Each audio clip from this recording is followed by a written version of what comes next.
জাতীয় সংসদ নির্বাচনকে সামনে রেখে ফরিদপুরের 4টি আসনের প্রার্থীরা নমিনেশন পেপার সংগ্রহ শুরু করেছে। এখন পর্যন্ত জেলার 4টি সংসদীয় আসনে 31টি নমিনেশন পেপার সংগ্রহ করেছে বিভিন্ন দল ও স্বতন্ত্র প্রার্থীরা। তবে কোনো প্রার্থী নমিনেশন পেপার জমা করেননি। আগামী 28 ও 29 ডিসেম্বর প্রার্থীরা নমিনেশন পেপার জমা করবেন, এমনটি জানিয়েছেন জেলা নির্বাচন অফিস। আরও খবর জানতে সরাসরি আমাদের সঙ্গে এই মুহূর্তে যুক্ত হবেন সহকর্মী সুজাউজ্জামান জুয়েল। জুয়েল, নমিনেশন পেপার সংগ্রহে প্রার্থীদের উৎসাহ উদ্দীপনা কেমন দেখতে পাচ্ছেন?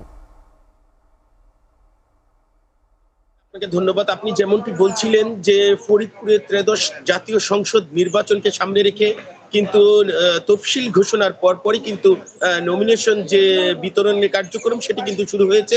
অর্থাৎ ফরিদপুর 1, 2, 3 এবং 4 সংসদীয় আসন নিয়ে কিন্তু এই ফরিদপুর জেলাটি, যে জেলায় কিন্তু এ পর্যন্ত অর্থাৎ নির্বাচন অফিস থেকে অর্থাৎ জেলা এবং উপজেলার কার্যালয় থেকে এ পর্যন্ত 31টি নমিনেশন যে পেপার সেটি কিন্তু বিতরণ করা হয়েছে।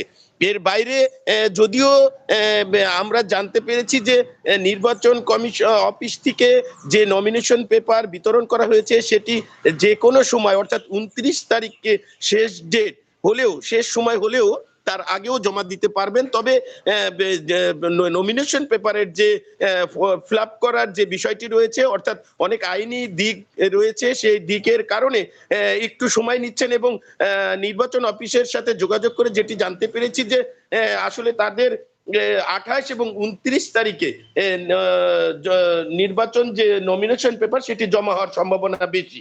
এছাড়া আমি আপনাকে আরেকটি বিষয় জানিয়ে রেখে, আজকে শনিবারের কারণে কিন্তু অফিস বন্ধ থাকা, আমরা কিন্তু অফিসটি বন্ধ দেখতে পাচ্ছি। তবে কাজের গতি রাখার কারণে কিন্তু অফিসের ভিতরে কিছু কর্মকর্তা কর্মচারী কিন্তু কর্মরত আছেন যারা কাজের মধ্যে রয়েছেন। এছাড়া আপনাকে আমি জানিয়ে রাখি যে ফরিদপুরের যে 4টি আসন রয়েছে সেই আসনে কিন্তু ধানের শীষের প্রার্থীর পাশাপাশি জামাত এবং এনসিপি কিন্তু জোরালো অবস্থান রয়েছে।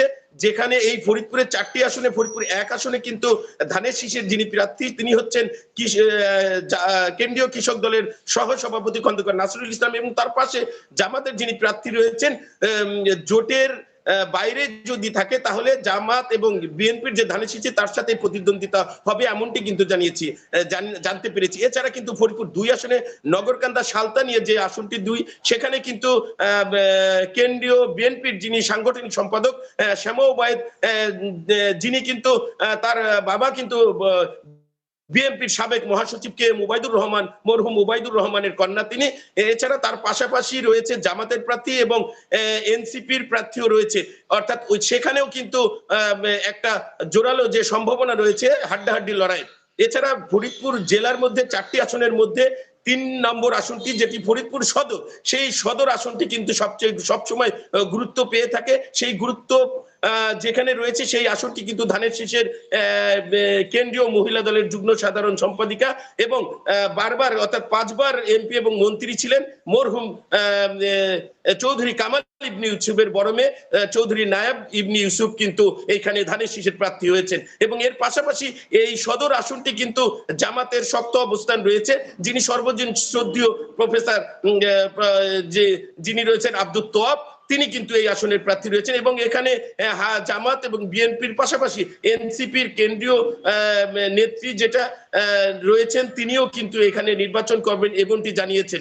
এছাড়া ফরিদপুর 4 আসন যেটি রয়েছেন সেখানে কিন্তু কৃষক দলের যে কেন্দ্রীয় যে সাধারণ সম্পাদক শহীদুল ইসলাম খান বাবুল, তিনি কিন্তু সেখানে প্রার্থী রয়েছেন। এর পাশাপাশি জামাত এনসিপিও কিন্তু প্রার্থী রয়েছেন। এছাড়া জাতীয় পার্টির যিনি এখান থেকে কিন্তু তিনিও কিন্তু নমিনেশন ক্রয় করেছেন। এই ফরিদপুর জেলায় সর্বমোট প্রায় 14 লাখের বেশি, 15 লাখের কিছু কম ভোটার রয়েছেন যারা আগামী জাতীয় সংসদ নির্বাচনে অর্থাৎ 12ই ফেব্রুয়ারিতে নির্বাচনে ভোট দিবেন এবং এখানে সংসদ প্রতিনিধি নির্বাচিত করবেন। এই ছিল আমার কাছে ফরিদপুরের নির্বাচন কার্যালয় থেকে সর্বশেষ খবর। চলে যাব আপনার কাছে স্টুডিওতে। শারমিন।